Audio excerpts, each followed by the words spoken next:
स्वागत है आप सबका एमसीक्यू क्लासेस पर। इस क्लास में हम राष्ट्रपति उपराष्ट्रपति से संबंधित जो भी महत्वपूर्ण एमसीक्यू प्रश्न परीक्षा के दृष्टिकोण से बन सकते हैं उनका रिवीजन करेंगे। चलते हैं सीधे प्रश्न की तरफ। प्रश्न संख्या 1 कह रहा है कि राष्ट्रपति पर महाभियोग के संदर्भ में कौन सा कथन असत्य है, यानी गलत कथन बताना है, सही कथन नहीं बताना है।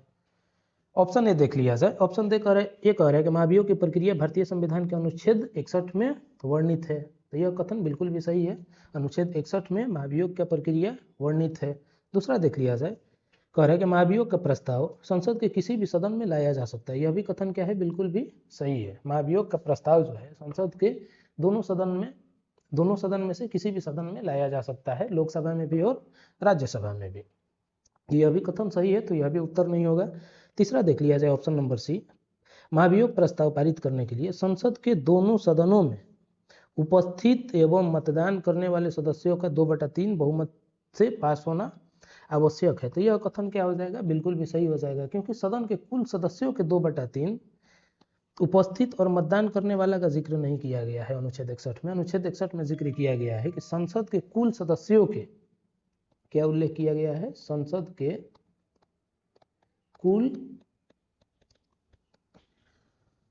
कुल सदस्यों के 2/3 से क्या होना चाहिए, प्रस्ताव पारित होना चाहिए। तो यह ऑप्शन क्या हो जाएगा, गलत हो जाएगा। तो असत्य कथन चुनने के लिए कह रहा है तो ऑप्शन नंबर सी हो जाएगा। महाभियोग का प्रक्रिया अनुच्छेद 61 में वर्णित है, जिसके तहत देख लिया जाए क्या क्या है। अनुच्छेद 61 कहता है कि प्रस्ताव, जो महाभियोग का प्रस्ताव है वह किसी भी सदन में लाया जा सकता है, किसी भी सदन में लाया जा सकता है। महाभियोग दूसरा क्या कहता है अनुच्छेद 61 कि महाभियोग का प्रक्रिया जो है शुरू होने से, महाभियोग का प्रक्रिया राष्ट्रपति पर जो लगता है, शुरू होने से 14 दिन पूर्व राष्ट्रपति को सूचना देना भी आवश्यक होता है। महाभियोग का प्रक्रिया शुरू करने से कितना दिन पहले राष्ट्रपति को सूचना देना आवश्यक होता है, 14 दिन पहले सूचना देना आवश्यक होता है, वो भी लिखित रूप में सूचना देना आवश्यक होता है। जो महाभियोग का प्रस्ताव है, महाभियोग का प्रस्ताव जो तो कुल वहां पर सदस्य हैं, कुल सदस्यों के 1/4 सदस्यों द्वारा रखा जाता है। कम से कम 1/4 सदस्य महाभियोग के प्रस्ताव रखने के समर्थन में हो, तभी महाभियोग का प्रस्ताव संसद में रखा जा सकता है। चलते हैं अगले प्रश्न की तरफ। प्रश्न संख्या 2 कह रहा कि राष्ट्रपति के निर्वाचन में एक सांसद के वोट का मूल्य ज्ञात करने का सही सूत्र क्या है। तो सबसे पहले देख लिया जाए कि राष्ट्रपति का जो चुनाव है वह किस तरह होता है। तो राष्ट्रपति के चुनाव में राष्ट्रपति का जो चुनाव है वह अनुपातिक प्रतिनिधित्व प्रणाली द्वारा होता है। वह अनुपातिक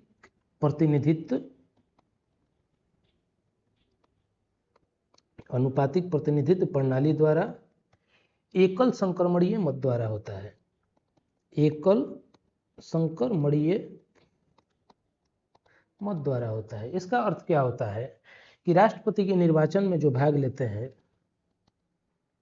लोकसभा, राज्यसभा तथा सभी राज्य के विधानसभा सदस्य, निर्वाचित विधानसभा सदस्य, यहाँ पर भी लोकसभा और राज्यसभा के सिर्फ निर्वाचित सदस्य शामिल होते हैं निर्वाचन में, मनोनीत सदस्य शामिल नहीं होते, तथा विधानसभा के सभी निर्वाचित सदस्य। तो प्रत्येक सदस्य के वोट का मूल्य निकाला जाता है और मूल्य निकालने के बाद उसी के आधार पर वह अपना मतदान करते हैं।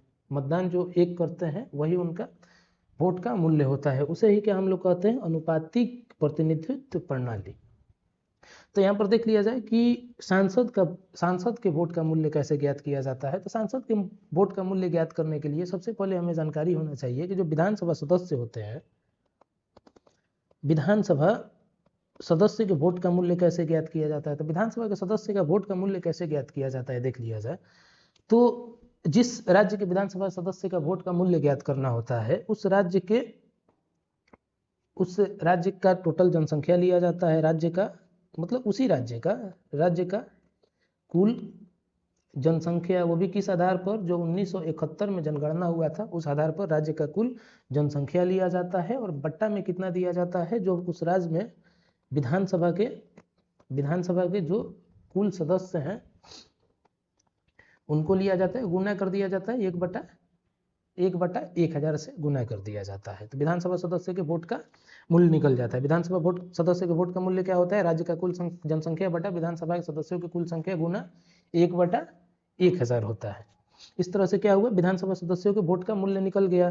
तो अब एक सांसद के वोट का मूल्य ज्ञात कैसे किया जाता है, वहां देख लिया जाए। तो एक सांसद के वोट का मूल्य ज्ञात किया जाता है कि राज्य के विधायक, जो टोटल राज्य हैं, जितने भी राज्य हैं, कुल राज्य के विधायकों के वोटों का मूल्य बटा में संसद के निर्वाचित सदस्यों की कुल संख्या, यानी जितने भी विधायक हैं कुल राज्यों में, उनके वोट का मूल्य टोटल कितना है वह लिखा जाता है। उसके बाद जो देश में संसद के कुल निर्वाचित सदस्य हैं उनके सदस्यों से भाग दे देने पर एक सांसद के वोट का मूल्य ज्ञात हो जाता है। इसका सही उत्तर हो जाएगा ऑप्शन नंबर सी। चलते हैं अगले प्रश्न की तरफ। प्रश्न संख्या 3 कह रहा कि संसदीय शासन प्रणाली की जननी किस देश को माना जाता है। तो संसदीय शासन प्रणाली की जननी किस देश को माना जाता है, ऑप्शन नंबर बी हो जाएगा, यूनाइटेड किंगडम, ब्रिटेन। चलते हैं अगले प्रश्न की तरफ। प्रश्न संख्या 4 कह रहा कि निम्नलिखित कथनों पर विचार कीजिए। भारत में मंत्रिपरिषद का प्रधान प्रधानमंत्री होता है। तो यह कथन बिल्कुल भी सही है। भारत में जो है मंत्रिपरिषद का प्रधान कौन होता है, प्रधानमंत्री होता है। और दूसरा ऑप्शन देख लिया जाए कि अध्यक्षीय शासन प्रणाली में मंत्रिपरिषद का प्रधान राष्ट्रपति होता है। यह भी कथन बिल्कुल सही है। अध्यक्षीय जो भी शासन प्रणाली है उस वहाँ पर मंत्रिपरिषद का प्रधान क्या होता है, राष्ट्रपति होता है। और अध्यक्षीय शासन प्रणाली का उदाहरण कौन सा देश है, उदाहरण यूएसए आ जाएगा। यूएसए में अध्यक्षीय शासन प्रणाली है। तो कथन 1 कथन 2 दोनों सही हो जाएगा, इसलिए इसका ऑप्शन नंबर सी सही हो जाएगा। चलते हैं अगले प्रश्न की तरफ। प्रश्न संख्या 5 कह रहा है कि भारत के राष्ट्रपति के निर्वाचन में निम्नलिखित में से कौन कौन भाग नहीं लेते हैं। तो भारत के राष्ट्रपति के निर्वाचन से संबंधित राष्ट्रपति के निर्वाचन से संबंधित कौन सा अनुच्छेद है, अनुच्छेद 54 है। राष्ट्रपति के निर्वाचन से संबंधित कौन अनुच्छेद है, अनुच्छेद 54 है। उसमें क्या कहा गया है देख लिया जाए कि लोकसभा, राज्यसभा तथा सभी राज्यों के विधानसभा के सदस्य, साथ में जो केंद्र शासित कुछ प्रदेश हैं जैसे दिल्ली हुआ, पांडुचेरी हुआ एवं जम्मू कश्मीर हुआ, वहाँ के निर्वाचित विधानसभा सदस्य भी भाग लेते हैं। तो कौन कौन, लोकसभा के निर्वाचित सदस्य, राज्यसभा के निर्वाचित सदस्य एवं विधानसभा के निर्वाचित सदस्य, सभी राज्यों के विधानसभा के निर्वाचित सदस्य, साथ साथ जो दिल्ली केंद्र शासित है वहाँ के भी विधानसभा के निर्वाचित सदस्य, और पांडुचेरी जम्मू कश्मीर के भी निर्वाचित सदस्य विधानसभा राष्ट्रपति के निर्वाचन में भाग लेते हैं। यहाँ ध्यान देने योग्य बात है कि सिर्फ जो लोकसभा, राज्यसभा और विधानसभा है वहाँ के निर्वाचित सदस्य ही राष्ट्रपति के निर्वाचन में भाग लेते हैं, मनोनीत सदस्य भाग नहीं लेते हैं। राष्ट्रीय अनुच्छेद 54 में और उल्लेख क्या किया गया है देख लिया जाए कि राष्ट्रपति के निर्वाचन मंडल में, राष्ट्रपति के निर्वाचन मंडल द्वारा होगा। तो राष्ट्रपति के निर्वाचन हेतु कितने प्रस्तावक, 50 प्रस्तावक और 50 अनुमोदक का होना क्या होता है, जरूरी होता है। 50 प्रस्तावक और 50 अनुमोदक का होना जरूरी होता है। साथ में 15,000 जो रुपया है आरबीआई के पास जमा होता है जमानत के तौर पर। जमानत के तौर पर कितना, 15,000 रुपया आरबीआई के पास जमा होता है। राष्ट्रपति के निर्वाचन से संबंधित और एक फैक्ट देख लिया जाए कि जिसे 73वां और 74वां संविधान संशोधन से पहले राष्ट्रपति के निर्वाचन में जो स्थानीय निकाय के सदस्य होते थे वह भी भाग लेते थे, परंतु 73वां और 74वां संशोधन के तहत स्थानीय निकाय के निर्वाचित सदस्य राष्ट्रपति के निर्वाचन में भाग नहीं लेते हैं। स्थानीय निकाय के निर्वाचित सदस्य राष्ट्रपति के निर्वाचन में क्या करते हैं, राष्ट्रपति के निर्वाचन में भाग नहीं लेते हैं। चलते हैं अगले प्रश्न की तरफ। प्रश्न संख्या 6 कह रहा प्रश्न संख्या 6 कह रहा है कि किस संवैधानिक संशोधन अधिनियम द्वारा दिल्ली पांडुचेरी विधानसभा के निर्वाचित सदस्यों को राष्ट्रपति के निर्वाचन मंडल में शामिल किया गया। इनके राष्ट्रपति के निर्वाचन में अपना मत डाल सकते हैं दिल्ली और पांडुचेरी की विधानसभा के सदस्य। इसके तहत कौन सा संशोधन किया गया? तो संशोधन इसके तहत कौन किया गया? 17वां संविधान संशोधन 1992 के तहत दिल्ली और जो पांडुचेरी है वहां के भी निर्वाचित जो सदस्य हैं, निर्वाचित सदस्य राष्ट्रपति के चुनाव में भाग ले सकते हैं, राष्ट्रपति के निर्वाचन में भाग ले सकते हैं। कौन सा संशोधन के तहत? 17वां संविधान संशोधन के तहत। चलते हैं अगले प्रश्न की तरफ। प्रश्न संख्या 7। प्रश्न संख्या 7 कह रहा कि संसदीय शासन प्रणाली में अवरोध और संतुलन का सिद्धांत अध्यक्षीय प्रणाली की तुलना में अधिक कठोरता से लागू होता है। तो यह कथन बिल्कुल भी सही हो जाएगा। संसदीय शासन प्रणाली में अवरोध और संतुलन का सिद्धांत अध्यक्षीय प्रणाली की तुलना में अधिक कठोरता से नहीं, कम कठोरता से लागू होगा। तो ये वाला कथन क्या हो जाएगा? गलत हो जाएगा। आर देख लिया जाए कि अध्यक्षीय प्रणाली में न्यायपालिका, विधायिका और कार्यपालिका एक दूसरे से पूरी तरह स्वतंत्र होते हैं। तो यह कथन क्या हो, कारण क्या हो जाएगा? यह आर जो है सही हो जाएगा, परंतु व्याख्या नहीं कर रहा था, इस वजह से सही उत्तर कौन सा हो जाएगा? Option number D. ए गलत है, परंतु आर क्या है? सही है। प्रश्न संख्या 9 कह रहा कि संविधान के किस अनुच्छेद के तहत राष्ट्रपति को संघ के सशस्त्र बलों का सर्वोच्च कमांडर घोषित किया जाता है? तो इसका सही उत्तर हो जाएगा ऑप्शन नंबर सी, अनुच्छेद 53(2) के तहत। अनुच्छेद 52 में देख लिया जाए क्या उल्लेखित है। अनुच्छेद 52 में कहा गया है कि भारत का एक राष्ट्रपति होगा। भारत का एक राष्ट्रपति होगा। किस अनुच्छेद में कहा गया है? अनुच्छेद 52 में कहा गया है। 53 की 1 में देखा जाए क्या कि कहा गया है कि 53 की 1 में कहा गया है कि संघ की कार्यपालिका शक्ति जो केंद्र है, संघ की कार्यपालिका शक्ति राष्ट्रपति में निहित होगी। किसमें निहित होगी? राष्ट्रपति में निहित होगी। और अनुच्छेद 53 के 2 में क्या कहा गया है कि संघ के जो रक्षा बलों के सर्वोच्च कमांडर हैं वह क्या होंगे? कौन होंगे? राष्ट्रपति होंगे। 74(1) देख लिया जाए, इसमें क्या उल्लेखित है? 74(1) कहता है कि राष्ट्रपति को सलाह देने के लिए एक मंत्रिपरिषद होगी। यह किस अनुच्छेद में कहा गया है? 74 के ए में। राष्ट्रपति को सलाह देने के लिए एक मंत्रिपरिषद होगी। चलते हैं अगले प्रश्न की तरफ। प्रश्न संख्या 10। तो इसका सही उत्तर कौन सा? ऑप्शन नंबर सी हो जाएगा। प्रश्न संख्या 10 देखा जाए कि भारत के किस राष्ट्रपति का कार्यकाल सबसे कम रहा जिनकी पद पर रहते हुए मृत्यु हो गई? प्रश्न कह रहा है कि भारत के कौन से राष्ट्रपति थे जिनका कार्यकाल सबसे कम तथा पद पर रहते हुए मृत्यु हो गई थी? तो इसका सही उत्तर हो जाएगा option number B, doctor Zakir Hussain. Doctor Zakir Hussain का कार्यकाल कब से कब तक रहा देख लिया जाए। डॉक्टर जाकिर हुसैन का कार्यकाल 13 मई 1967 से 3 मई 1969 तक, यानी लगभग 2 साल के आसपास रहा है। 2 साल से थोड़ा कम ही रहा है। डॉक्टर जाकिर हुसैन के बारे में और भी देख लिया जाए, जैसे प्रथम पूछ देगा, प्रथम मुस्लिम राष्ट्रपति कौन थे? वही डॉक्टर जाकिर हुसैन थे। प्रथम मुस्लिम राष्ट्रपति डॉक्टर जाकिर हुसैन थे। यदि प्रश्न पूछ दे कि पद पर रहते हुए मृत्यु किस राष्ट्रपति की हुई, पद पर प्रश्न यदि पूछे कि पद पर रहते मृत्यु किस राष्ट्रपति की हुई, तो यहाँ पर 2 उत्तर हो जाएगा, यानी कि पद पर रहते हुए 2 राष्ट्रपति का मृत्यु हुआ। पहला, सबसे पहले पद पर रहते मृत्यु होने वाले राष्ट्रपति कौन थे? डॉक्टर जाकिर हुसैन। उसके बाद एक और राष्ट्रपति थे जिनकी मृत्यु पद पर रहते हुए हो गई थी, वह कौन थे?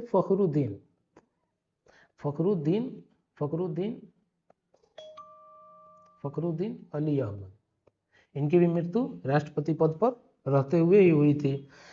राष्ट्रपति से संबंधित और भी प्रश्न पूछ सकता है, जैसे प्रथम कार्यवाहक राष्ट्रपति के बारे में भी पूछ देता है। प्रथम कार्यवाहक राष्ट्रपति, जब राष्ट्रपति की मृत्यु होगी तो वहां पर कार्यवाहक राष्ट्रपति होंगे ही होंगे।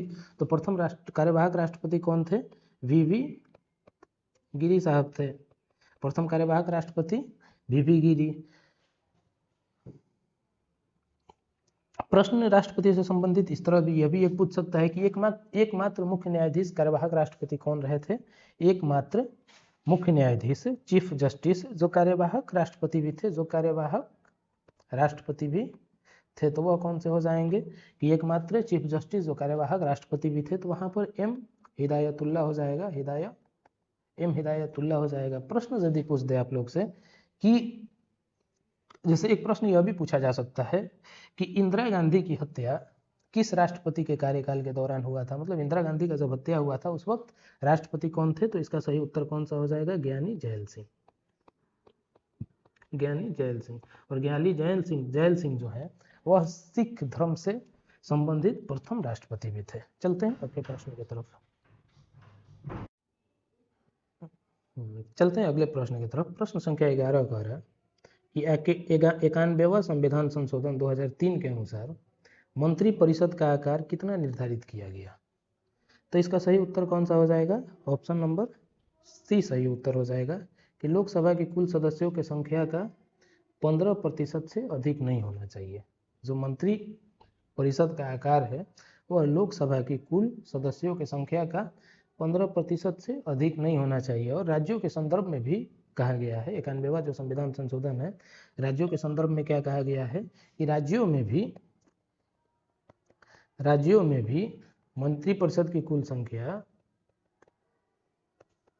राज्यों में भी मंत्रिपरिषद की कुल संख्या विधानसभा की कुल संख्या के 15% से अधिक नहीं होनी चाहिए।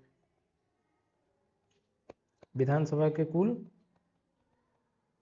संख्या के 15% से अधिक नहीं होना चाहिए, अधिक नहीं होना चाहिए। लेकिन इसके संदर्भ में और भी एक बात कहा गया है कि न्यूनतम जो संख्या है मंत्रिपरिषद का, न्यूनतम संख्या 12 रखा गया है, मतलब कि मंत्रिपरिषद 12 से कम भी नहीं होना चाहिए। चलते हैं अगले प्रश्न की तरफ। प्रश्न संख्या 12 कह रहा है कि भारत के महान्यायवादी के संबंध में निम्नलिखित में से कौन सा कथन असत्य है? तो महान्यायवादी के संदर्भ में असत्य कथन बताना है। तो ऑप्शन नंबर ए देख लिया जाए, भारत सरकार का मुख्य कानूनी सलाहकार होता है। यह कथन बिल्कुल भी सही है कि जो मुख्य भारत का महान्यायवादी होता है वह मुख्य कानूनी सलाहकार भी होता है भारत सरकार का। ऑप्शन नंबर बी देख लिया जाए, अनुच्छेद 88 के अनुसार उसे संसद के किसी भी सदन की कार्यवाही में बोलने का अधिकार है। यह कथन भी बिल्कुल सही है कि अनुच्छेद 88 के अनुसार महान्यायवादी को संसद के किसी भी सदन में भाग लेने तथा बोलने का भी अधिकार देता है। ऑप्शन नंबर सी देख लिया जाए, संसद की बैठकों में मतदान करने की पूर्ण अधिकार है। यह कथन बिल्कुल भी गलत हो जाएगा। तो असत्य कथन कौन सा हो जाएगा? ऑप्शन नंबर सी, क्योंकि मतदान करने का अधिकार नहीं है, किसी भी सदन में बैठने का और बोलने का मात्र अधिकार है। ऑप्शन नंबर डी देख लिया जाए, योग्यता सर्वोच्च न्यायालय के न्यायाधीश के समान होता है। यह भी कथन सही है। तो इसका सही उत्तर कौन सा हो जाएगा? ऑप्शन नंबर सी। 13 नंबर प्रश्न की तरफ चला जाए कि किस संविधान संशोधन अधिनियम द्वारा यह प्रावधान किया गया कि राष्ट्रपति मंत्रिपरिषद द्वारा दी गई सलाह को एक बार पुनः विचार के लिए भेज सकते हैं। तो इसका सही उत्तर क्या हो जाएगा? ऑप्शन नंबर बी हो जाएगा, 44वां संविधान संशोधन के तहत। जो 42वां संविधान संशोधन है, 42वां संविधान संशोधन 1976 के तहत क्या कहा गया था कि जो राष्ट्रपति हैं मंत्रिपरिषद का सलाह मानने के लिए बाध्य होंगे, मतलब उसे पुनर्विचार के लिए नहीं भेज सकते हैं। यह किस संशोधन में कहा गया? 42वें संविधान संशोधन में राष्ट्रपति जो है मंत्री परिषद के सलाह मानने के लिए क्या होंगे? सलाह मानने के लिए बाध्य होंगे। इसका अर्थ क्या है कि उसे पुनर्विचार हेतु नहीं भेज सकते हैं। परंतु 44वां संविधान संशोधन जब हुआ तो इसमें क्या कहा गया कि जो राष्ट्रपति है मंत्रिपरिषद का जो सलाह है उसे एक बार पुनर्विचार हेतु भेज सकते हैं, परंतु पुनर्विचार के बाद यदि राष्ट्रपति के पास आता है तो उसे उसे फिर से वापस नहीं भेज सकते हैं। यह किस अनुच्छेद में कहा गया है? अनुच्छेद 44 में, अनुच्छेद 44 में कितना बार पुनर्विचार के लिए राष्ट्रपति भेज सकते हैं? मात्र एक बार। चलते हैं अगले प्रश्न की तरफ। प्रश्न संख्या 14 कह रहा है कि निम्नलिखित में से कौन भारत के निर्विरोध चुने गए राष्ट्रपति थे? तो भारत के निर्विरोध चुने गए राष्ट्रपति कौन से थे? तो हो जाएगा option number Neelam Sanjiva Reddy. Option number B सही हो जाएगा, नीलम संजीव रेड्डी। कब चुने गए थे? 1977 में। निर्विरोध चुने गए राष्ट्रपति कौन थे? नीलम संजीव रेड्डी। कब चुने गए थे? 1977 में चुने गए थे।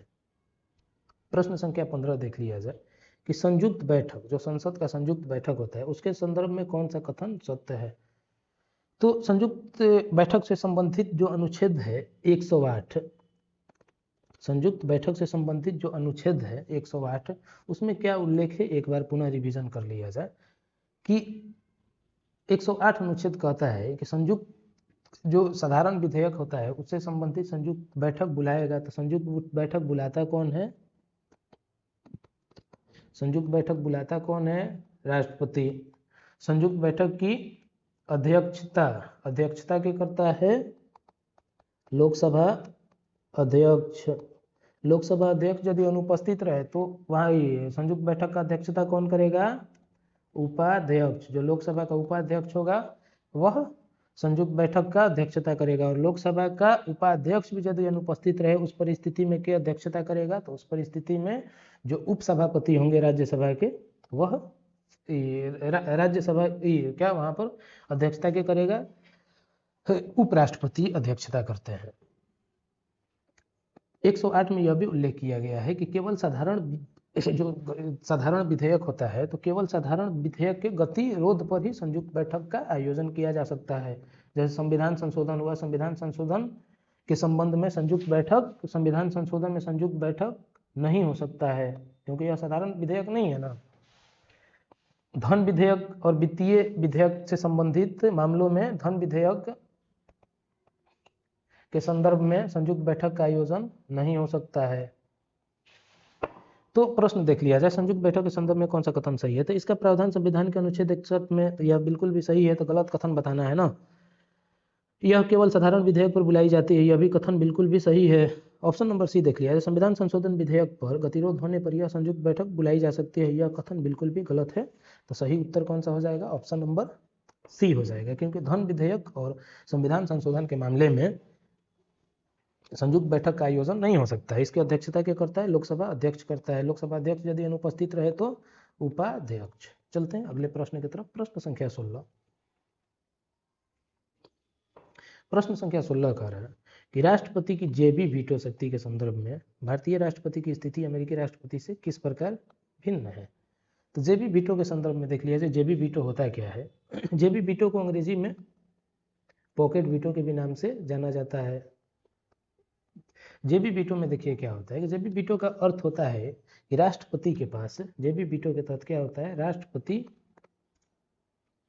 राष्ट्रपति के पास विधेयक पर प्रतिक्रिया नहीं देने के बजाय अपने पास सुरक्षित रख देने की शक्ति होती है। विधेयक को अपने पास, उसे जो विधेयक होता है, विधेयक को अपने पास सुरक्षित रखने का शक्ति देता है।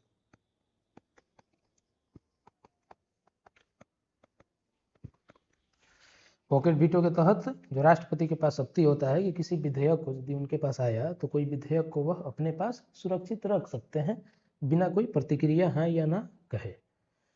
तो अमेरिकी राष्ट्रपति के संदर्भ में जेबी वीटो जो है उसमें क्या अंतर है वह देख लिया जाए।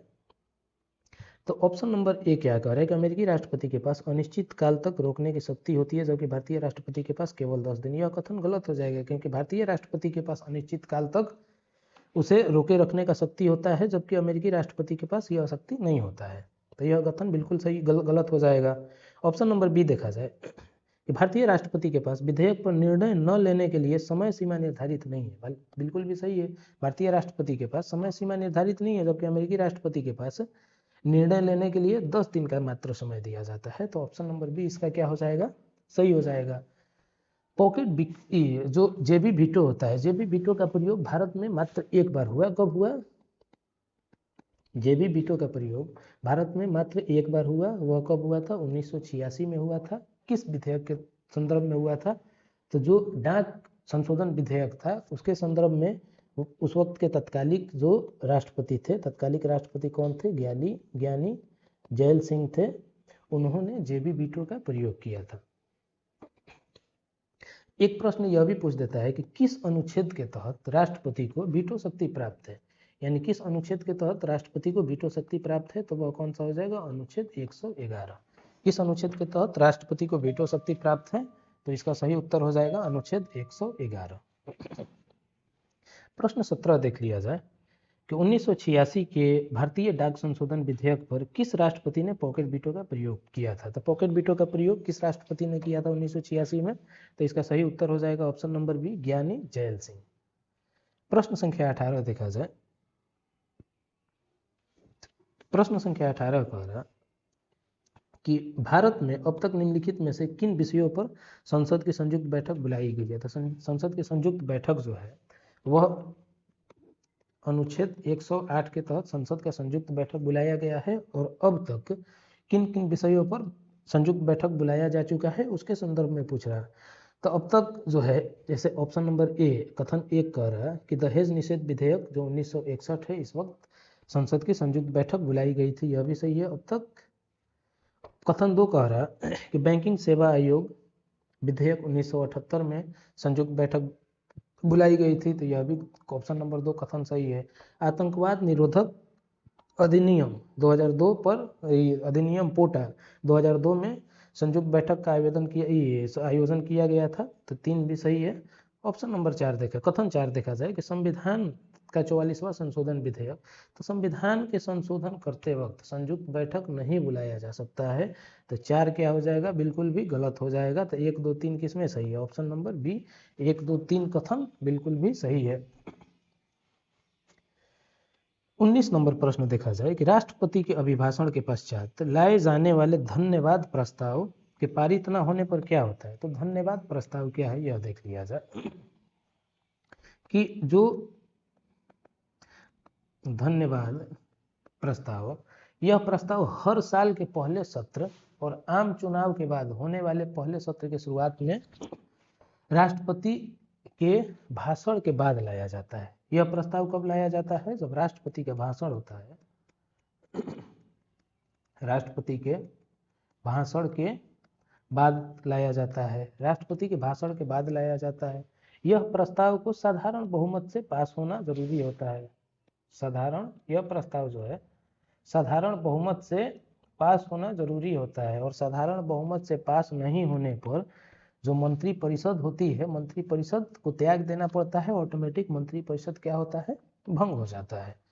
तो 19 नंबर प्रश्न का उत्तर देखा जाए कि धन्यवाद प्रस्ताव पारित न होने की स्थिति में क्या होता है, तो यह केवल विधेयक रद्द माना जाता है। गलत है, केवल विधेयक ही रद्द नहीं माना जाता है, इसके तहत मंत्री परिषद भी रद्द हो जाती है। कथन यह गलत हो जाएगा, बी देख लिया जाए। राष्ट्रपति को त्याग देना पड़ता है, तो राष्ट्रपति को त्याग पत्र क्यों देना पड़ेगा, जब मंत्री परिषद बहुमत साबित करने में विफल होगा, तो यह भी कथन बिल्कुल गलत हो जाएगा। सरकार गिर जाती है, यह कथन सही है। सरकार गिर जाती है और मंत्री परिषद को क्या करना पड़ता है, त्याग देना पड़ता है। चलते हैं अगले प्रश्न की तरफ। प्रश्न संख्या 20। प्रश्न संख्या 20 कह रहा है कि वर्ष 1991 में किस प्रधानमंत्री के कार्यकाल के दौरान धन्यवाद प्रस्ताव पारित न होने के कारण सरकार गिर गई थी। तो धन्यवाद प्रस्ताव पारित न होने के कारण किसकी सरकार गिर गई थी, तो इसका सही उत्तर हो जाएगा option number B, Chandrashekhar. 21 number प्रश्न देखा जाए। 21 नंबर प्रश्न कह रहा है कि भारत के उपराष्ट्रपति को उनके पद से हटाने का संकल्प सर्वप्रथम किस सदन में पेश किया जाता है। तो राष्ट्रपति को हटाने से संबंधित महाभियोग जो है अनुच्छेद 61 के तहत किसी भी सदन में लाया जा सकता है, परंतु उपराष्ट्रपति को हटाने से संबंधित जो प्रस्ताव है सबसे पहले केवल और केवल राज्यसभा में लाया जा सकता है। राष्ट्रपति के तहत ही प्रस्ताव लाने से पहले, जो उपराष्ट्रपति को हटाने से संबंधित प्रस्ताव लाने से पहले 14 दिन पूर्व सूचना देना, वह भी सूचना किस माध्यम से, लिखित माध्यम से देना आवश्यक होता है। और प्रस्ताव पारित हो जाने के बाद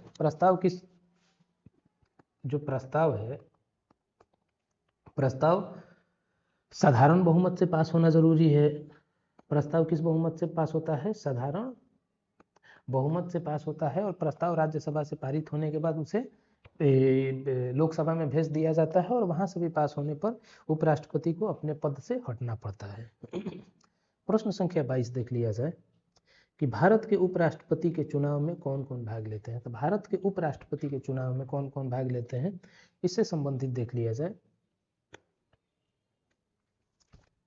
कि भारत के उपराष्ट्रपति के चुनाव में संसद के जो निर्वाचित सदस्य होते हैं, निर्वाचित सदस्य के साथ साथ जैसे विधानसभा, लोकसभा और राज्यसभा के निर्वाचित सदस्य के साथ साथ जो मनोनीत सदस्य होते हैं वह भी भाग लेते हैं। संसद के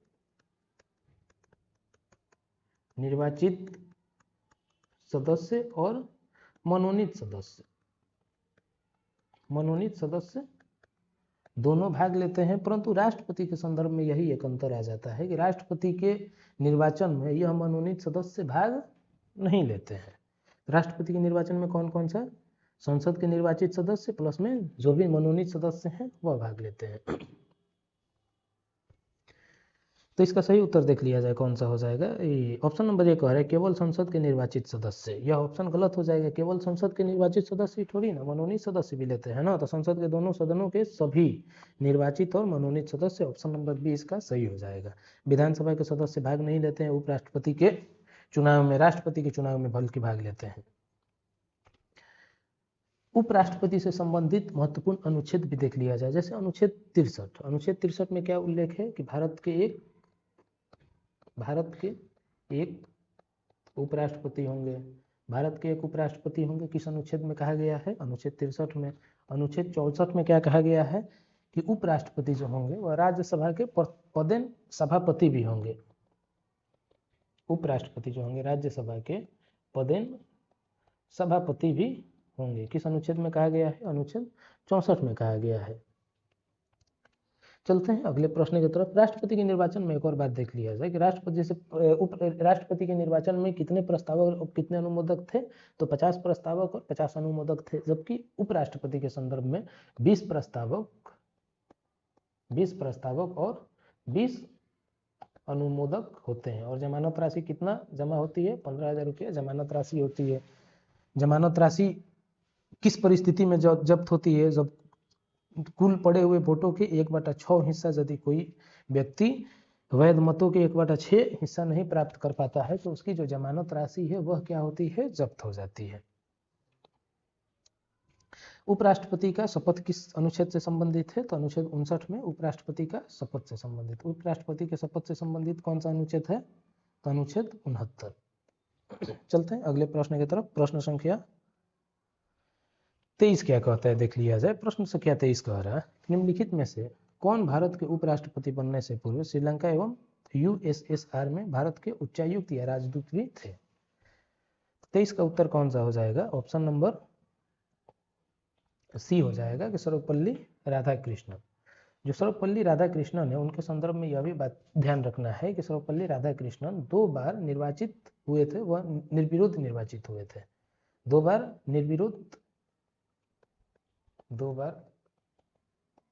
निर्विरोध निर्वाचित हुए थे उपराष्ट्रपति के पद हेतु। 24 नंबर देख लिया जाए कि भारत के ऐसे प्रथम उपराष्ट्रपति कौन थे जिनकी पद पर रहते हुए मृत्यु हो गई थी। तो भारत के वह उपराष्ट्रपति कौन थे जिनकी मृत्यु पद पर रहते हुए हो गई थी, तो ऑप्शन नंबर बी सही हो जाएगा, कृष्णकांत। 25 नंबर देख लिया जाए कि भारत के प्रथम वैज्ञानिक राष्ट्रपति कौन थे जिन्हें राष्ट्रपति बनने से पूर्व 1997 में भारत रत्न भी दिया गया था। तो इसका सही उत्तर हो जाएगा doctor APJ Abdul Kalam. Doctor APJ Abdul Kalam को भारत रत्न कब मिला था, 1997 में, और राष्ट्रपति बनने से पूर्व ही भारत रत्न इन्हें मिल गया था। चलते हैं अगले प्रश्न की तरफ। प्रश्न संख्या 26। प्रश्न संख्या 26 कह रहा है कि किस अनुच्छेद के तहत राष्ट्रपति को विशेष परिस्थिति में अध्यादेश जारी करने की शक्ति प्राप्त करती है। तो इसका सही उत्तर हो जाएगा ऑप्शन नंबर सी 133। राष्ट्रपति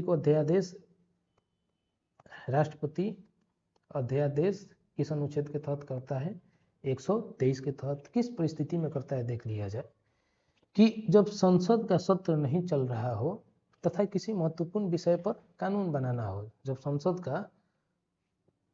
संसद का सत्र संसद का सत्र नहीं चल रहा हो तथा किसी विशेष विषय पर कानून बनाना हो, विशेष विषय पर क्या बनाना हो, कानून बनाना हो, तो उस परिस्थिति में क्या करता है राष्ट्रपति, यही अनुच्छेद 123 के तहत अध्यादेश जारी करता है। अध्यादेश के संदर्भ में यह भी एक प्रश्न आता है कि संसद सत्र शुरू होने से कितने दिन के अंदर राष्ट्रपति के अध्यादेश पर अनुमोदन हो जाना चाहिए। तो 6 सप्ताह के अंदर अनुमोदन होना चाहिए। संसद जो सत्र है, संसद सत्र शुरू होने के 6 सप्ताह के अंदर, 6 सप्ताह के अंदर अनुमोदन होना आवश्यक होता है। प्रश्न यह भी एक पूछ देता है कि किसी भी अध्यादेश की अधिकतम अवधि कितना होता है। तो किसी भी अध्यादेश का अधिकतम अवधि कितना होगा, वही वाला 6 सप्ताह, तो संसद सत्र शुरू होने के 6 सप्ताह के अंदर अनुमोदन हो जाना चाहिए यह, और दूगो संसद सत्र शुरू होने के बीच में समय का अंतराल कितना से अधिक नहीं होना चाहिए, 6 माह। तो इसका सही उत्तर क्या हो जाएगा, 6 माह और 6 सप्ताह। किसी भी अध्यादेश की अधिकतम अवधि कितनी होती है, अध्यादेश की अधिकतम अवधि 6 माह और 6 सप्ताह। प्रश्न 27 कह रहा है कि विशेषित वीटो के संदर्भ में सही कथन क्या है वह बताना है। तो सबसे पहले हम जान लेते हैं कि भारत के राष्ट्रपति को मुख्यतः कितने तरह के वीटो प्राप्त हैं। वीटो वैसे 4 तरह के होते हैं, पर भारत के राष्ट्रपति को कितने तरह के वीटो प्राप्त हैं, 3 तरह के सामान्यतः वीटो प्राप्त हैं। पहला कौन हो जाएगा, जेबी वीटो हो जाएगा, जो कि जेबी वीटो का प्रयोग भी किए थे ज्ञानी जैल सिंह। दूसरा वीटो कौन सा हो जाएगा, दूसरा निलंबनकारी वीटो हो जाएगा, निलंबनकारी वीटो हो जाएगा। और तीसरा वीटो कौन सा हो जाएगा कि अत्यंतिक वीटो हो जाएगा, अत्यंतिक वीटो हो जाएगा। तीनों वीटो क्या है उसके बारे में समझ लिया जाए। सो जेबी वीटो जो होता है वो भारतीय राष्ट्रपति को किसी विधेयक को अपने पास लंबित रखने का शक्ति देता है, यानी किसी भी विधेयक पर अपना रिजेक्ट और स्वीकार करने के बजाय उसे अपने पास लंबित रखने का, यानी लंबे समय तक लंबित रखने का भी शक्ति देता है। और निलंबनकारी वीटो क्या होता है यह समझ लिया जाए कि निलंबनकारी वीटो के तहत राष्ट्रपति को किसी विधेयक को पुनर्विचार के लिए लौटाने का शक्ति होता है। यानी कि राष्ट्रपति के पास कोई प्रस्ताव आया तो उसे, राष्ट्रपति के पास शक्ति होता है उसे पुनर्विचार के लिए लौटाने के लिए। वो भी कितना बार मात्र पुनर्विचार के लिए लौटा सकते हैं राष्ट्रपति, मात्र 1 बार लौटा सकते हैं। इस वीटो को कौन सा वीटो कहा जाता है, निलंबनकारी वीटो कहा जाता है। और तीसरा जो है अत्यंतिक वीटो, यह अत्यंतिक वीटो जो है वह निजी विधेयक पर, किसी प्रस्ताव जो भी निजी विधेयक होता है तो निजी विधेयक पर अपने पास सुरक्षित रखने का शक्ति राष्ट्रपति के पास होता है। यानी कि निजी जो भी विधेयक से संबंधित प्रस्ताव है उसे भी अपने पास सुरक्षित रखने का, यानी कि लंबित रखने का अधिकार देता है। भारतीय राष्ट्रपति को यह 3 तरह का वीटो प्राप्त है। और जो चौथा विशेषित वीटो है तो सामान्यतः भारतीय राष्ट्रपति के पास विशेषित वीटो प्रयोग करने का शक्ति नहीं है, यह अमेरिकी राष्ट्रपति के पास है। यह वीटो की शक्ति किसके पास है, अमेरिकी राष्ट्रपति के पास है, भारतीय राष्ट्रपति के पास नहीं है। तो ऑप्शन देख लिया जाए, यह भारत के राष्ट्रपति को प्राप्त है, गलत हो जाएगा। विशेषित वीटो जो है वह भारत के राष्ट्रपति को प्राप्त नहीं है, अमेरिकी राष्ट्रपति को प्राप्त है। दूसरा देख लिया जाए, विधायिका इस वीटो को असाधारण बहुमत से निरस्त कर सकती है तथा यह अमेरिकी राष्ट्रपति को प्राप्त है। तो इसका सही उत्तर क्या हो जाएगा, ऑप्शन नंबर बी। विधायिका क्या करेगा, इस वीटो का असाधारण बहुमत से निरस्त कर सकती है तथा यह वीटो किस देश के राष्ट्रपति के पास है, अमेरिकी राष्ट्रपति के पास है। ऑप्शन नंबर सी, इसका ऑप्शन नंबर बी सही हो जाएगा। चलते हैं अगले प्रश्न की तरफ। और एक यहाँ पर प्रश्न, ये और एक फैक्ट देख लिया जाए वीटो से संबंधित। वीटो से संबंधित जैसे वीटो, राष्ट्रपति को वीटो का शक्ति किस अनुच्छेद के तहत प्राप्त है, अनुच्छेद 111 के तहत प्राप्त है। राष्ट्रपति के पास जो वीटो शक्ति है उसका प्रयोग किस किस मामले में नहीं कर सकते हैं राष्ट्रपति, जैसे धन विधेयक हुआ, धन विधेयक या फिर संविधान संशोधन विधेयक हुआ, इस मामले में राष्ट्रपति क्या करेंगे, वीटो शक्ति का प्रयोग नहीं कर सकते हैं। चलते हैं अगले प्रश्न की तरफ। प्रश्न संख्या 28 कह रहा कि निलंबनकारी वीटो का प्रयोग राष्ट्रपति द्वारा किसके लिए नहीं किया जा सकता है। तो निलंबनकारी वीटो जो है वह संविधान संशोधन विधेयक तथा धन विधेयक के मामले में इस वीटो का प्रयोग नहीं किया जा सकता है। ऑप्शन नंबर बी सही हो जाएगा। 29 नंबर प्रश्न देखते हैं कि निम्नलिखित में से कौन से राष्ट्रपति पंजाब के पूर्व मुख्यमंत्री भी रह चुके थे। तो ये प्रथम सिख राष्ट्रपति कौन थे, ज्ञानी जैल सिंह थे, इसलिए इसका सही उत्तर ऑप्शन नंबर बी हो जाएगा। जो ज्ञानी जैल सिंह है पूर्व में वह पंजाब के मुख्यमंत्री भी रह चुके हैं। चलते हैं अगले प्रश्न की तरफ। यह भी ज्ञानी जैल सिंह के बारे में समझ लिया जाए कि जेबी वीटो का प्रयोग करने वाले एकमात्र राष्ट्रपति कौन है। जेबी वीटो का प्रयोग करने वाले प्रथम राष्ट्रपति कौन हो जाएंगे यहाँ पर। तो ज्ञानी जैल सिंह ही हो जाएंगे। कब जेबी वीटो का प्रयोग किए थे, तो वह हो जाएगा 1986। किस संबंध में किए थे, तो डाक संशोधन विधेयक के संदर्भ में किए थे जेबी वीटो का प्रयोग। चलते हैं अगले प्रश्न की तरफ। प्रश्न संख्या 30, राष्ट्रपति के चुनाव हेतु उम्मीदवार के नाम के लिए कितने प्रस्तावक और कितने अनुमोदक की आवश्यकता होती है। तो इसका सही उत्तर हो जाएगा ऑप्शन नंबर बी, 50 प्रस्तावक और 50 अनुमोदक, और साथ में क्या हो जाएगा 15,000 रुपया जमानत राशि। और जमानत राशि कहाँ जमा होता है, वह आरबीआई के पास जमा होता है। 20 प्रस्तावक और 20 अनुमोदक किनके चुनाव के हेतु आवश्यक होता है, तो यह उपराष्ट्रपति के चुनाव हेतु उम्मीदवार टोटल 20 प्रस्तावक और 20 अनुमोदक प्लस में 15,000 रुपया जमानत राशि के तौर पे जमा होती है। चलते हैं अगले प्रश्न की तरफ। प्रश्न संख्या 31, राष्ट्रपति के चुनाव संबंधित विवादों का निपटारा संविधान के अनुच्छेद 71 के अनुसार किसके द्वारा किया जाता है। तो राष्ट्रपति से संबंधित जो भी विवाद है उसका अंतिम निर्णय कौन लेगा, उच्चतम न्यायालय लेगा। यह अनुच्छेद 71 में आता है। राष्ट्रपति का चुनाव कौन कराता है, चुनाव आयोग कराता है, परंतु राष्ट्रपति के चुनाव से संबंधित विवाद का निपटारा कौन करता है, उच्चतम न्यायालय करता है।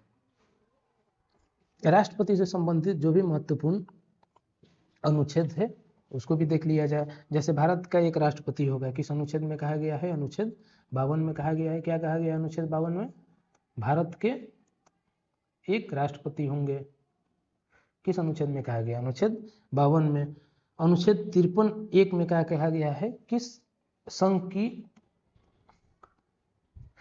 की समस्त कार्यपालिका शक्ति किसके पास होगी, राष्ट्रपति में निहित होगी। संघ की समस्त कार्यपालिका शक्ति किसके पास होगी, राष्ट्रपति के पास।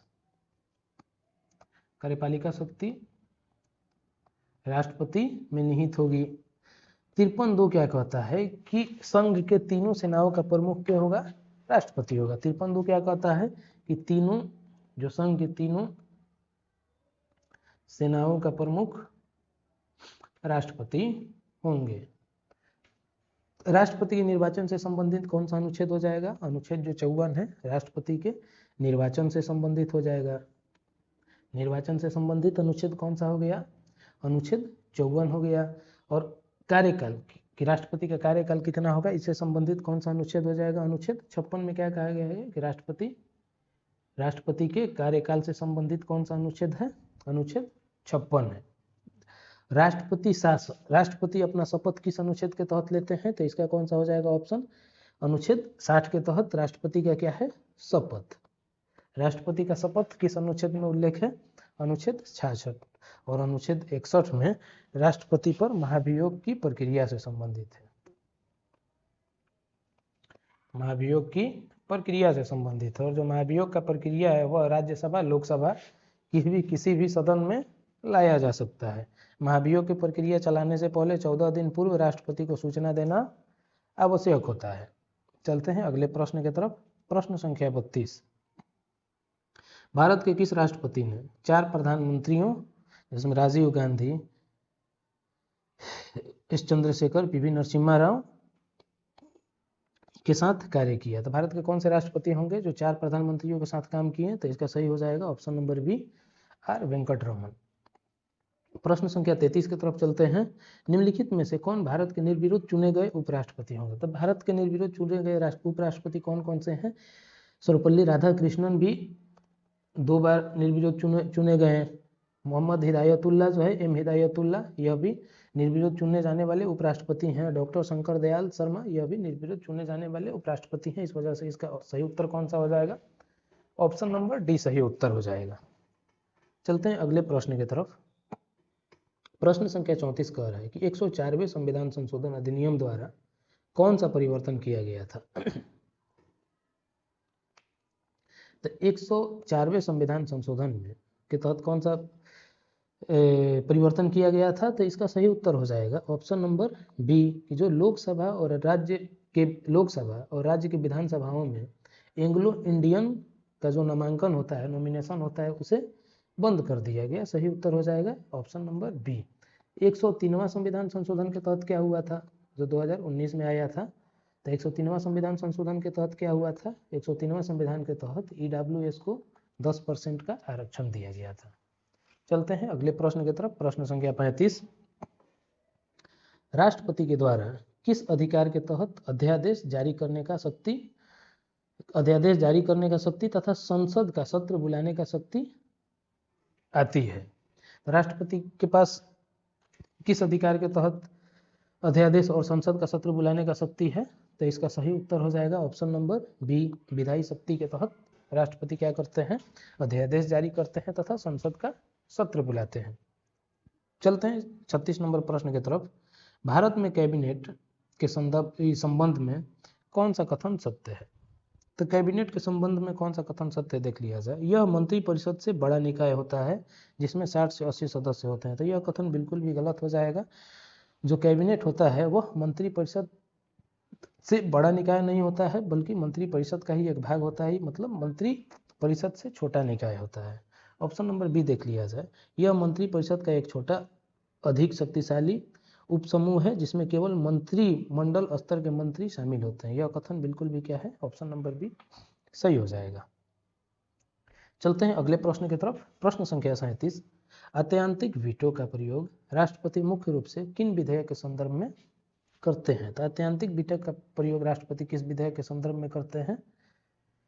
तो इसका ऑप्शन नंबर देख लिया जाए कि गैर सरकारी सदस्यों के विधेयक एवं पुरानी सरकार के विधेयक पर जब नया मंत्रिमंडल इसे अस्वीकार करने की सलाह दे तब आत्यांतिक वीटो का प्रयोग करते हैं। यह कथन क्या हो जाएगा? सही हो जाएगा। आत्यांतिक वीटो का प्रयोग कब होता है? कि जब गैर सरकारी, जैसे निजी व्यक्ति से संबंधित जो विधेयक होता है उसके संदर्भ में आत्यांतिक वीटो का प्रयोग होता है, या फिर पुरानी सरकार कोई विधेयक क्या करती है? पुरानी सरकार जब कोई विधेयक जब कोई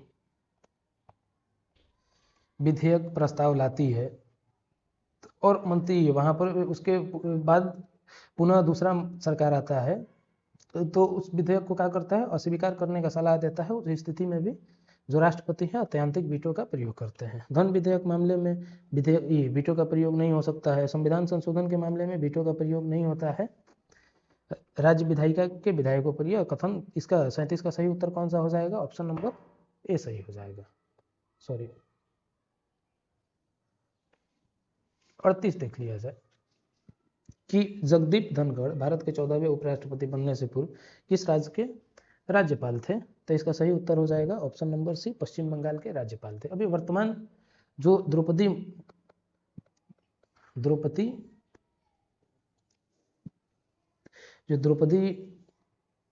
मुर्मू है वह किस क्रम के राष्ट्रपति हैं? भारत के 15वें राष्ट्रपति हैं। शपथ कब ली थी द्रौपदी मुर्मू? शपथ कब ली थी? 15 जुलाई 2022 को शपथ ली थी।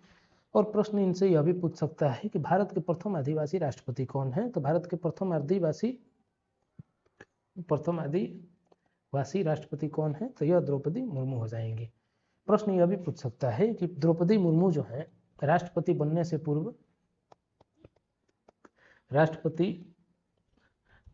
पूर्व किस राज्य की राज्यपाल थी?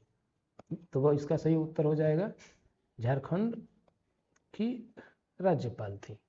चलते हैं अगले प्रश्न की तरफ। प्रश्न संख्या 39, संविधान के अनुच्छेद 111 के अनुसार कोई प्रस्ताव किस स्थिति में अधिनियम बनता है? तो कोई प्रस्ताव है किस स्थिति में अधिनियम बनता है, इसे संबंधित देख लिया जाए। जब प्रस्ताव पहली बार सदन में पेश किया जाता है तो यह कथन गलत हो जाएगा। प्रस्ताव को सिर्फ पेश होने से ही अधिनियम नहीं बन जाता है, बल्कि उस पर प्रस्ताव पास होने के बाद राष्ट्रपति का मुहर होना भी जरूरी होता है।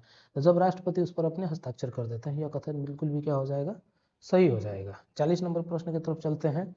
भारत में प्रतिवर्ष 24 अप्रैल को राष्ट्रीय पंचायती राज दिवस मनाए जाने का मुख्य कारण क्या है? तो 24 अप्रैल को राष्ट्रीय पंचायती राज दिवस मनाने का मुख्य वजह क्या है कि 24 अप्रैल 1993 को जो 73वां संविधान संशोधन है वह पंचायती राज्य से संबंधित है। तो 24 अप्रैल 1993 को 73वां संविधान संशोधन क्या हुआ था, प्रभावी हुआ था। इस वजह से 24 अप्रैल को राष्ट्रीय पंचायती राज दिवस के रूप में मनाया जाता है।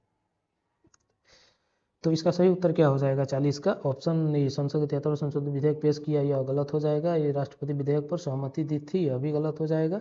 इस दिन 73वां संविधान संशोधन अधिनियम पूरे भारत में तत्काल प्रभाव से लागू हुआ था। इसका सही उत्तर ऑप्शन नंबर सी हो जाएगा। आते हैं 42 नंबर प्रश्न की तरफ। यदि संसद निलंबनकारी वीटो के तहत राष्ट्रपति द्वारा पुनर्विचार हेतु भेजे गए किसी विधेयक को पुनः साधारण बहुमत से पारित कर देती है तो राष्ट्रपति की क्या स्थिति होगी? तो निलंबनकारी वीटो के तहत राष्ट्रपति क्या करता है, मात्र एक बार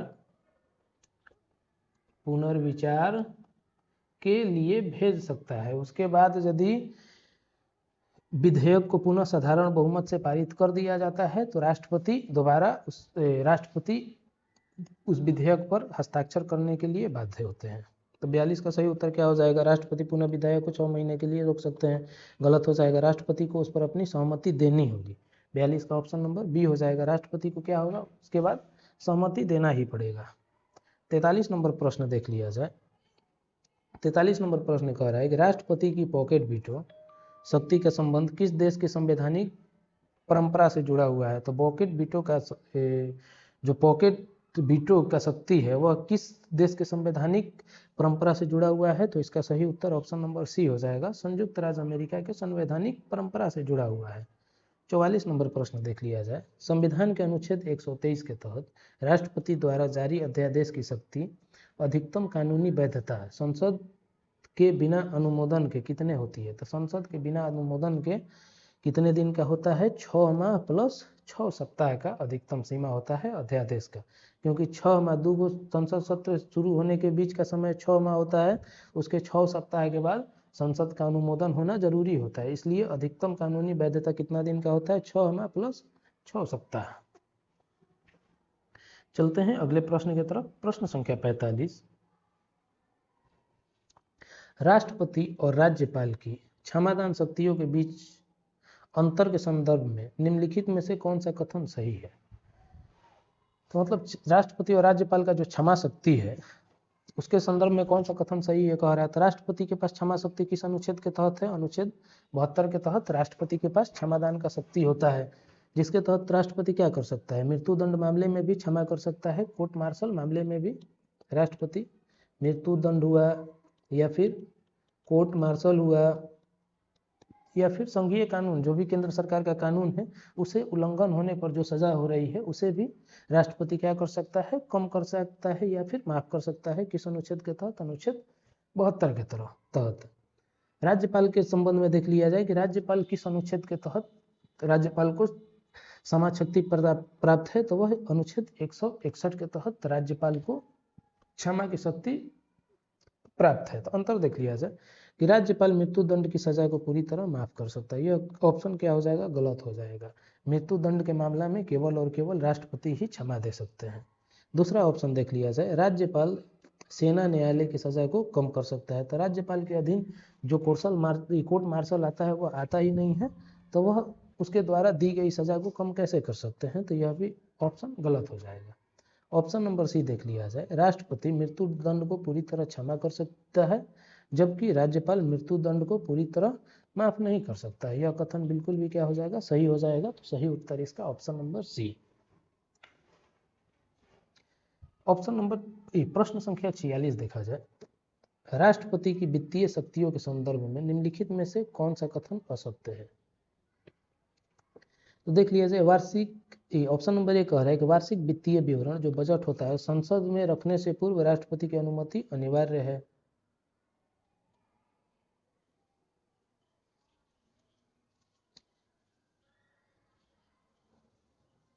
तो यह भी असत्य कथन कह रहा है ना, तो यह कथन तो सही हो जाएगा कि बजट पेश करने से पहले राष्ट्रपति का अनुमति लेना क्या होता है, अनिवार्य होता है। तो सही उत्तर यह नहीं होगा, गलत उत्तर असत्य कह रहा है चुनने के लिए। ऑप्शन नंबर डी देख लिया जाए कि कोई भी धन विधेयक राष्ट्रपति की पूर्व अनुमति के बिना लोकसभा में पेश किया जा सकता है। तो यह कथन क्या होता है, बिल्कुल भी गलत है। कोई भी विधेयक, धन विधेयक को राष्ट्रपति की पूर्व अनुमति के बिना संसद में पेश नहीं किया जा सकता है। तो सही उत्तर ऑप्शन नंबर बी हो जाएगा। सी देख लिया जाए क्या कह रहा है कि किसी भी अनुदान की मांग राष्ट्रपति के सिफारिश के बिना नहीं की जा सकती है। यह भी बिल्कुल सही है, कोई भी वित्तीय अनुदान राष्ट्रपति की सिफारिश के बिना नहीं की जा सकती है। राष्ट्रपति भारत की आकस्मिक निधि से अप्रत्याशित खर्च हेतु अग्रिम दे सकता है। यह भी कथन बिल्कुल सही है। तो इसका सही उत्तर ऑप्शन नंबर बी हो जाएगा।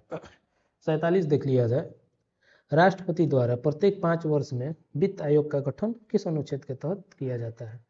तो वित्त आयोग का गठन कौन करता है, राष्ट्रपति करते हैं। किस अनुच्छेद के तहत करते हैं, 280 अनुच्छेद के तहत करते हैं। वित्त आयोग का काम क्या होता है, केंद्र और राज्य के बीच वित्तीय संसाधन के मामले में, वित्तीय संसाधन के वितरण के मामले में सिफारिश करना वित्त आयोग का काम होता है। वित्त आयोग का काम क्या होता है, मात्र सिफारिश करना।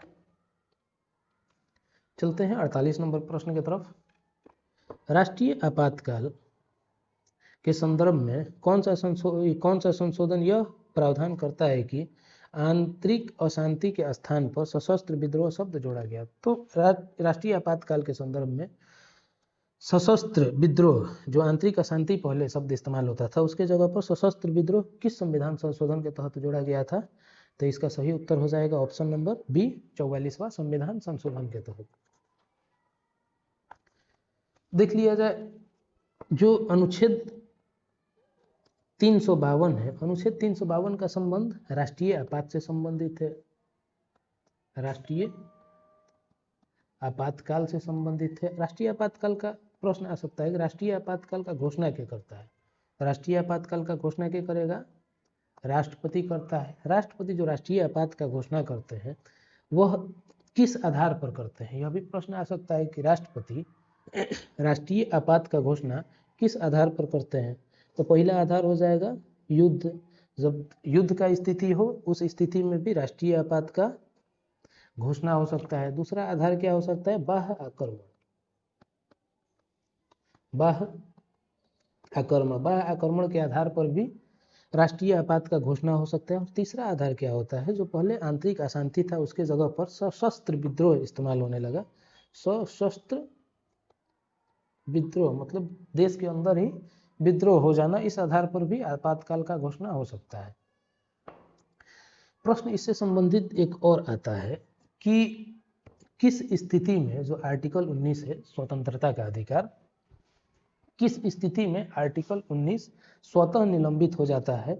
तो जो युद्ध या बाह्य आक्रमण की स्थिति में जब आपातकाल घोषित राष्ट्रपति करते हैं, उस स्थिति में 19 जो आर्टिकल है वह स्वतः क्या होते हैं, निलंबित होते हैं। जबकि सशस्त्र विद्रोह जो होता है इस स्थिति में आर्टिकल 19 जो है निलंबित, आर्टिकल 19 क्या होते हैं, निलंबित नहीं होते हैं। तो निलंबित किस स्थिति में होते हैं, राष्ट्रीय आपात यदि युद्ध या बाह्य आक्रमण के आधार पर लगे, तो युद्ध या बाह्य आक्रमण के आधार पर यदि राष्ट्रीय आपात का घोषणा हो, उस स्थिति में आर्टिकल 19 स्वतः रद्द हो जाते हैं, निलंबित हो जाते हैं। और सशस्त्र विद्रोह के आधार पर यदि आपातकाल लगे, उस स्थिति में आर्टिकल 19 जो है वह निलंबित नहीं होते हैं।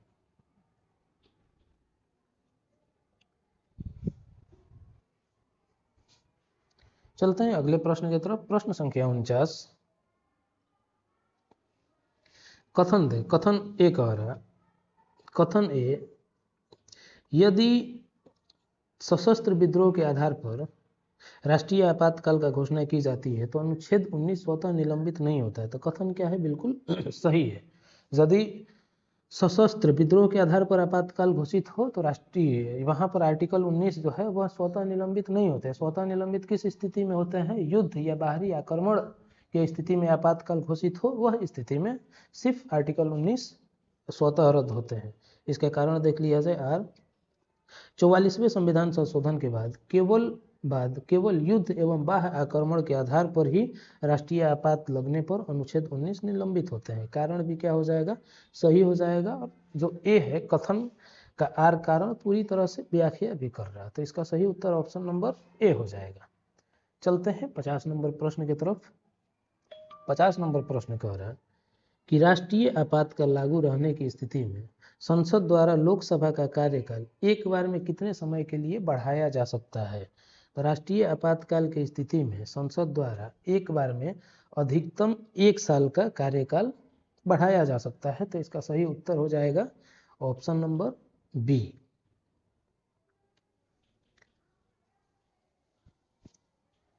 चलते हैं अगले प्रश्न की तरफ। प्रश्न संख्या 51 कि बिहार में अब तक कुल कितनी बार अनुच्छेद 356 यानी राष्ट्रपति शासन लागू हो गया। तो राष्ट्रपति शासन किस अनुच्छेद के तहत लगता है, 356 के तहत राष्ट्रपति शासन लगता है जब किसी देश में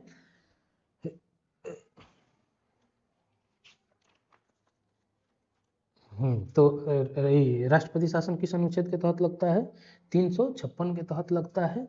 किस स्थिति में लगता है कि जब किसी राज्य में संवैधानिक तंत्र विफल होने का स्थिति केंद्र को प्राप्त होता है, तो उस स्थिति में राष्ट्रपति क्या करते हैं, 356 के तहत राष्ट्रपति शासन लगाते हैं। राष्ट्रपति शासन के संदर्भ में बिहार में कितना बार टोटल राष्ट्रपति शासन लग गया है, ऑप्शन नंबर सी 8 बार। प्रश्न पूछ देगा कि सर्वाधिक बार राष्ट्रपति शासन किस राज्य में लगा। सर्वाधिक बार राष्ट्रपति शासन किस राज्य में लगा है, तो सर्वाधिक बार राष्ट्रपति शासन अब तक मणिपुर राज्य में लगा है। वो भी कितना बार, 11 बार लगा हुआ है राष्ट्रपति शासन। तो बिहार के संबंध में, तो बिहार में टोटल 8 बार राष्ट्रपति शासन लगा है। तो बिहार में प्रथम बार राष्ट्रपति शासन कब लगा था, यह भी प्रश्न पूछा जा सकता है। तो बिहार में प्रथम बार राष्ट्रपति शासन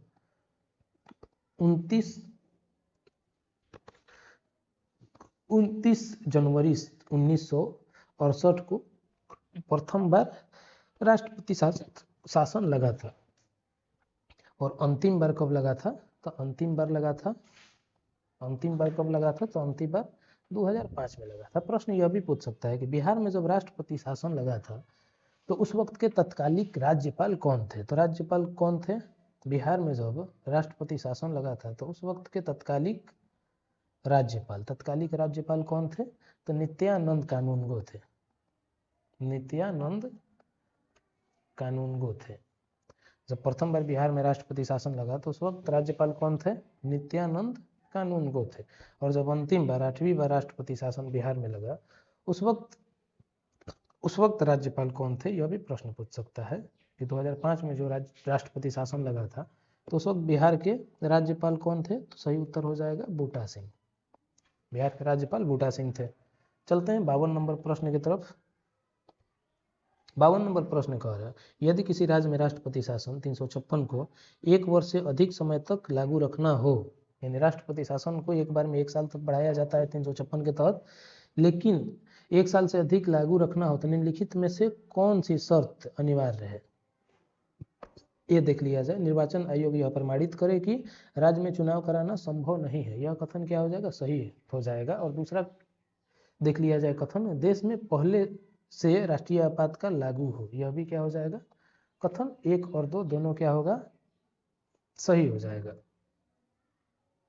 तो इसका सही उत्तर कौन हो जाएगा, ऑप्शन नंबर डी, 1 और 2 दोनों एक साथ अनिवार्य होना चाहिए।